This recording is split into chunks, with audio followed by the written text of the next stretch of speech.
හරිම එක්සයිට් වෙලා ඉන්නේ. මේ ට්‍රිප් එකත් ගියාම මේ මගේ යුරෝප් වල 4 වෙනි රට. එන්න මං එක්ක යම් පෝර්තුගල්. අපි දැන් ඉන්නේ ස්පේන් වල. මේ ස්පේන් වල ඉඳන් පෝර්තුගල් යන ගම. ඉතින් වීඩියෝ එක බලන්න අපි කොහොමද මේ ගමන ගියේ කියලා බලන්න. ළමයි මේ තමයි යුරෝප් ආවම තියෙන පර්ක් එක. අපිට එක RP එකයි මුළු යුරෝප්ම කවර් කරන්න පුළුවන්.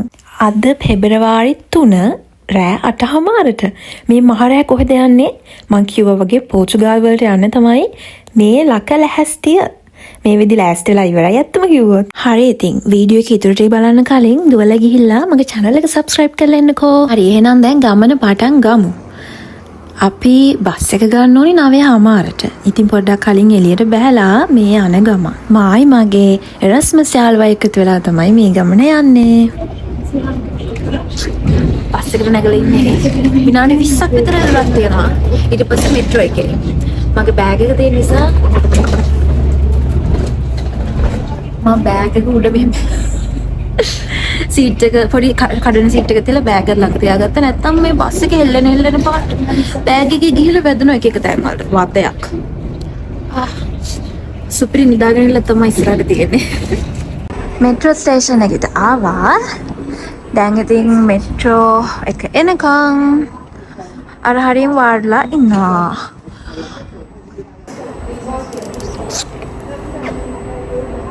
ඉතින් අපි දැන් ඉන්නේ ප්ලෙන්සියා. මං කියවනේ අපේ ටවුන් එකට එනවා කියලා. මේක තමයි අපේ ටවුන් එක. අපි මේ ගමන යන්න දාගත්තේ පෝර්තු වලට පාන්දරට යන්න පුළුවන් වෙන විදිහට. අපි සිටිස් දෙකක් කවර් කරන්න හිතාගෙන යනවා පෝර්තු and ලිස්බන්. ලිස්බන් කිව්වහම නම් ඉතින් අපේ ලංකාවේ අනිවාර්යෙන් දන්නවනේ. මට මේ වගේ ට්‍රිප්ස් ගියාම මගදී වීඩියෝ කරන්න අමතක වෙනවා. මං අදටත් රිග්‍රෙට් වෙනවා. ඇයි මම ඉතාලි vlog එකක් අරගෙන ආවේ නැත්තේ කියලා. ඉතින් අපි බිල්බාව් සිටි එකට ඇවිල්ලා ඉන්නේ ෆ්ලික්ස් බස් එක ගන්න පෝර්තු වලට. අද ලස්සන රැයක්. මොකද හඳ ලස්සනට පායලා තියෙනවා. ඔයාලට පේන්නේ දන්නේ ඔය තියෙන්නේ. මේ සිටි එකේ ලස්සනට හඳ පේන විදිහ. මේ ඉන්නේ ස්පේන් වල බිල්බාව් සිටි එකේ රෑ. මම මියුසියම් vlog එකක් අරගෙන ආවනේ ඒ බිල්බාව් සිටි එක දවල්. හරි එහෙනම් ෆ්ලික්ස් බස් එක ආවා. මේක තමයි ෆ්ලික්ස් බස් එක. ෆ්ලික්ස් බස් කියන්නේ යුරෝප් ඇතුලේ අපිට එහෙම යන්න පුළුවන් දුර යන්න පුළුවන් බස් සර්විස් එක. හරිම affordable. හැබැයි වැඩේ තියෙන ඉතින් ගොඩාක් වෙලා යනවා. ළමයි මං හිතන්නේ මේ පෝර්තු වලට ආවට පස්සේ මට හොඳටම නිින්ද ගියා. වීඩියෝස් ගන්න කොහොමද පේන්නෙත් නෑනේ රෑට. ඉතින් මේ පෝර්තු වලට ඇවිත් ඉන්නේ. ඒ කියන්නේ අපි පෝර්තුගල් වලට ඇතුළට ඇවිත් ඉන්නේ. ඉදි මතේ නම් අඩුවක් නෑ. හැබැයි මහන්සිය නම් නැහැ. මේ බස් එකේ හරිම කම්ෆර්ටබල් සීට්ස්. ඒ නිසා කිසි ප්‍රශ්නයක් නැහැ. මම කලින්ම TikTok එකෙන් Instagram එකෙන් බලලා පෝර්තු වල ලිස්බන් වල යන අයිටිනරි එකක් හදාගත්තා. අපි බලමු මේ හැමතැනටම අපිට යන්න පුළුවන් වෙයිද කියලා. පෝර්තු වලට ආවා. මගේ මුලින්ම ටාගට් ලොකේෂන් එක තමයි මේ ලස්සනයි කියලා කියන රේල්වේ ස්ටේෂන් එක. මේ අපි යන්නේ එක ඇතුළට. වීඩියෝස් ගොඩක් කොලිජ් නෑ. මොකද මම පෝර්ට්‍රේට් අරගෙන පස්සේ ක්‍රොප් කරලා හැදුවේ මේ වීඩියෝ එකට දාන්න ඕනි කියලා හිතුන නිසා. හිතනවා ඔයාලට ටිකක් ක්ලියර් ඇති කියලා. මේ රේල්වේ ස්ටේෂන් එක ලස්සන කරලා තියෙන්නේ මේ වගේ ටයිල්ස් වලින්. මේවා ලංකාවේදීත් ඔයාලා ගොඩක් දැකලා ඇති. පෘතුගීසියෙන් අපිට ලැබුණු දායාද කියලා තමයි මං හිතන්නේ. මේ ට්‍රේන් ස්ටේෂන් එක තමයි ලෝකේ ලස්සනම ට්‍රේන් ස්ටේෂන් එක කියන්නේ.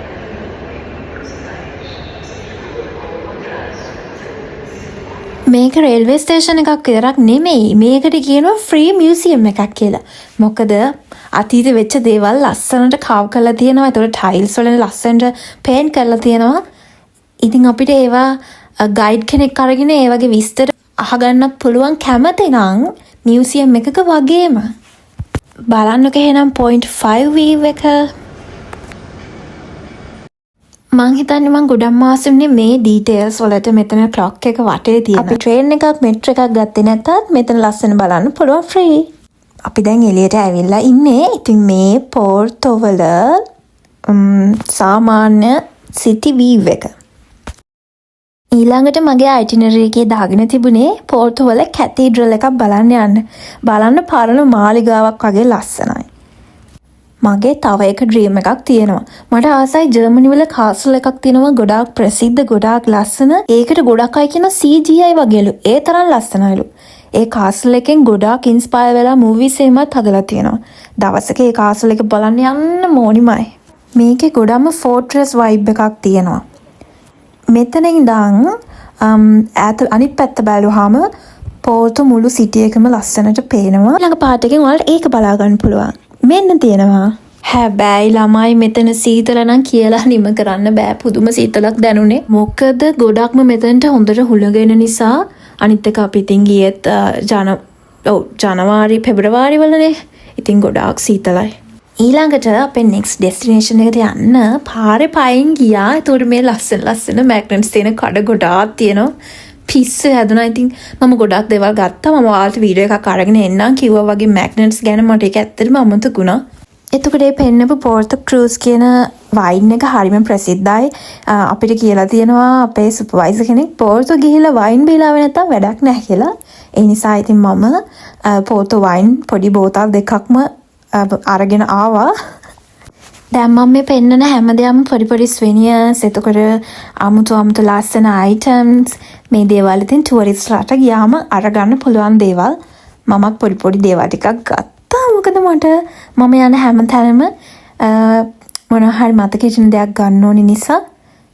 ඔයාලා දන්නවද මේ පෝර්තෝ සිටි සෙන්ටර් එක කියන්නේ UNESCO World Heritage එකක්.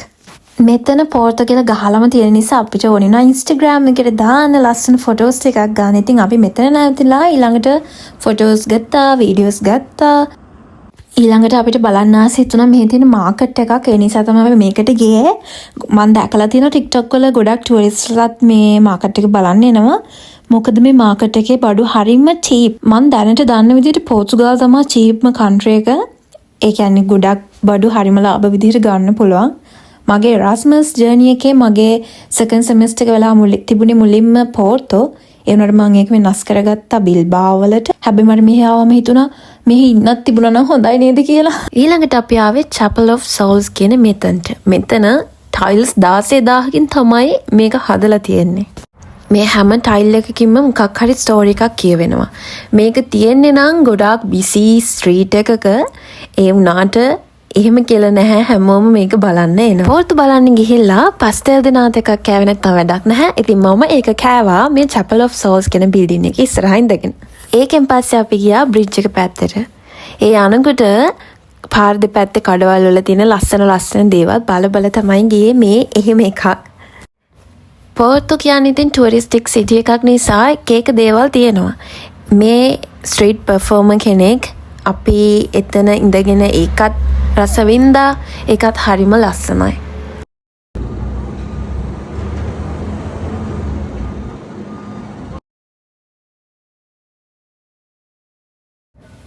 මගේ පෝර්තු ජර්නි එකේ මගේ ආසම චැප්ටර් එක, ආසම පාර්ට් එක තමයි මේ. මෙතන ඉඳන් බැලුවාම මුළු සිටි එකම ලස්සනට පේනවා. මේ බ්‍රිජ් එකට කියන්නේ ඩූ ලුයිස් බ්‍රිජ් කියලා. මේකේ උඩ ඩෙක් එකේ මෙට්‍රෝ යනවා. එතකොට පහළ ඩෙක් එකේ තමයි කාස් එතකොට ඇවිදින ඒරියා එක තියෙන්නේ. මේ පහළින් පේන්නේ දුවරෝ රිවර් එක. දුවරෝ රිවර් එකත් ගොඩාක් ප්‍රසිද්ධ රිවර් එකක්.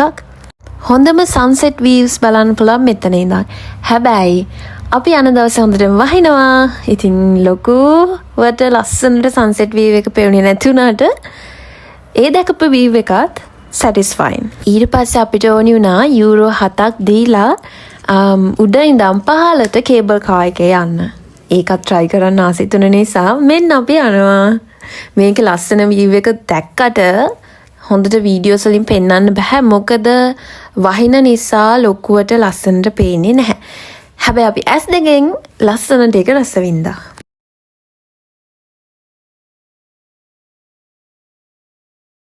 මම ගාව තියෙන පෝර්ට්‍රේට් ගත්තු වීඩියෝ සෙට් එකක් මම ඉස්සරහට දාන්නම්. එතකොට තමයි ඒකේ සැබෑ ලස්සන පේන්නේ.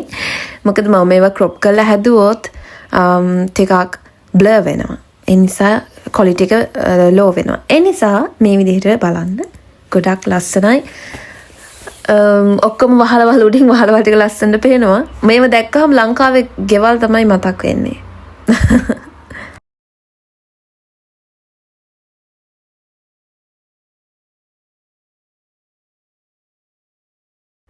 ඒක නම් ගොඩක් මම එන්ජොයි කරා.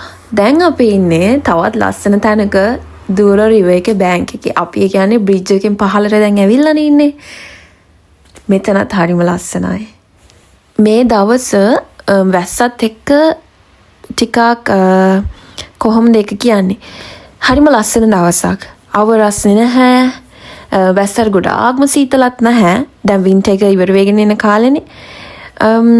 ඒ නිසා පුදුම සනීපයක් තමයි දැනෙන්නේ. හවස ගඟ ගාවින් යනකොට. ඒ වගේම බ්‍රිජ් එක ලයිට් අප් කරාම හරිම තවත් ලස්සනයි. එහෙනම් ළමයි යමු පෝර්තු වලින් ලිස්බන් වලට. ලිස්බන් ඉඳන් වැරදුනා. පෝර්තු ඉඳන් ලිස්බන් ගියත් ෆ්ලික්ස් බස් එකේමයි. ෆ්ලික්ස් එකේ අපිට පැය 7ක් වගේ යන්න වුණා. ඒ වුණාට මං කලින් කිව්වා වගේ කිසි මහන්සියක් නැහැ. නිදිමතත් නැති වුණා මේ පාර නම්. හොඳට නිදාගෙන තමයි ආවේ. S2 අරිනකොට පුදුම ලස්සන තැනක තමයි හිටියේ. දෙපැත්තෙම ලස්සන views තියෙනවා. ඉතින් ඒක බලාගෙන ආවා. මේ ලිස්බන් ගමනේ ගොඩාක් වීඩියෝස් නැති නිසා තමයි මම ලිස්බන් ගමනත් මේ පෝර්තු වීඩියෝ එකත් එක්කම අරගෙන එන්නේ.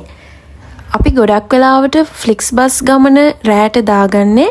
එතකොට අපිට ඇවිදින්න නැති තරම් වෙලා තියෙනවා. කොහොම හරි ලිස්බන් වලට යද්දිත් අපි උදේ 8 විතර වගේ වෙද්දී යන්න පුළුවන් වුණා. අපි ගිය ගමන්ම බ්‍රෙක්ෆාස්ට් එකක් අරගෙන පොඩි ස්නැක්ස් එතකොට කොෆි එකක් අරගෙන රිෆ්‍රෙෂ් වෙලා තමයි ඉතුරු ටික යන්න පිටත් උනේ. මෙහෙ ගැන කතා කරනවා නම් පෝර්තු වගේ නෙමෙයි මට ලිස්බන් පොඩක් වෙනස්. පෝර්තු වල ස්ට්‍රීට්ස් මේ තරම්ම නැරෝ නැහැ. මේ බලන්න පොඩි පොඩි ඇලේ තියෙන්නේ ටිකක් බයත් හිතෙනවා. අපි දෙන්නෙක් හිටපු නිසා ඉතින් අවුලක් නැහැ.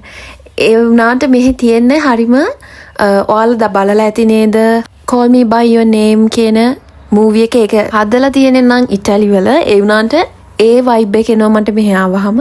මොකද මෙහි හරියට මැන්ඩරින් ගස් තියෙනවා. ඒ වයිබ් එකමයි මට දැනුනේ. මේ ඉන්නේ view point එකක. මේ view point එකට අපි ආපු හැටි ඔයාලා දන්නවා නම් ඔයාලට හිතා ගන්නවත් බෑ. ලොකු කියන්නේ උඩට නැගගෙන ආවේ හරිම මහන්සියෙන්. හැබැයි උඩට ආවට පස්සේ මහන්සිය නැති වුණා මේ ලස්සන වීව් එක දැක්කට පස්සේ. පෝර්තු වගේම තමයි ලිස්බන් වලත් උළු වහලවල් බලන්න තියෙනවා හැමතැනම ලස්සනට. ඉතින් මෙතනත් අපේ ඉන්ස්ටා වර්දි ෆොටෝස් ටිකක් අරගෙන ගියා අපහු තව ටිකක් උඩට. ඒ අතරේ ඉතින් ට්‍රෑම් මෙහි ඉතින් තියෙන්නෙම ට්‍රෑම්ස් තියෙනවා.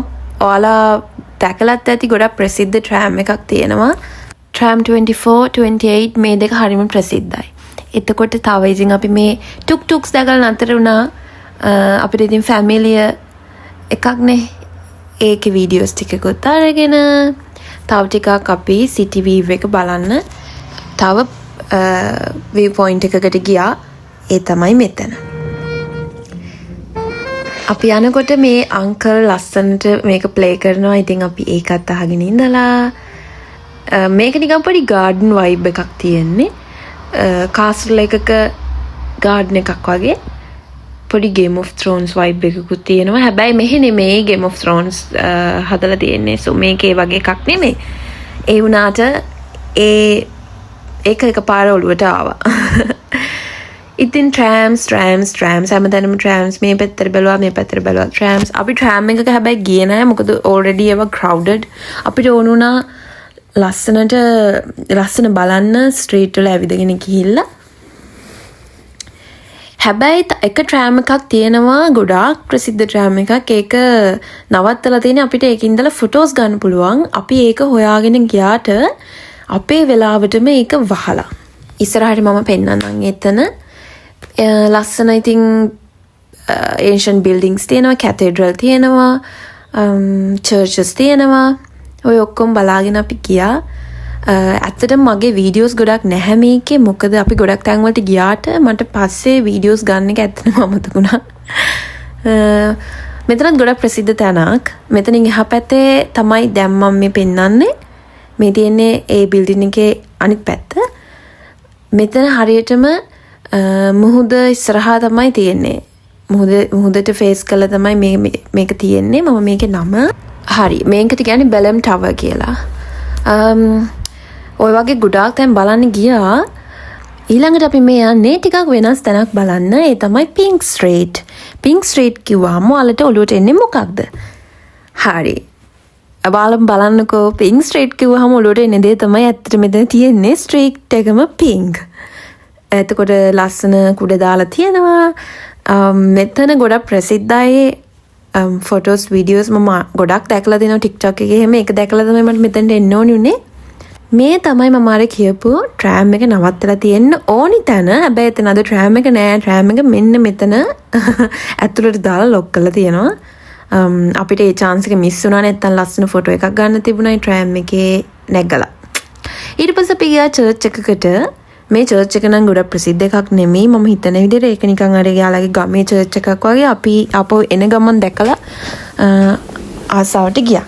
ඊට පස්සේ ඉතින් චයිනීස් රෙස්ටොරන්ට් එකකින් කාලා නැවතත් බිල්බාවෝ බලා. බිල්බාවෝ වෙන්න අපිට හිඳන් ලොකු වෙලාවක් යනවා. මොකද අපි දැන් ලිස්බන් වල ඉන්නේ. ඒත් ප්‍රශ්න නැහැ. ලස්සන වීව් එකක් තියෙනවනේ දෙපැත්තේ. නිදා ගන්නත් පුළුවන්. අනික රෑ ආවහම උදේ වෙද්දී බිල්බාවෝ වලින් බහින්න පුළුවන්.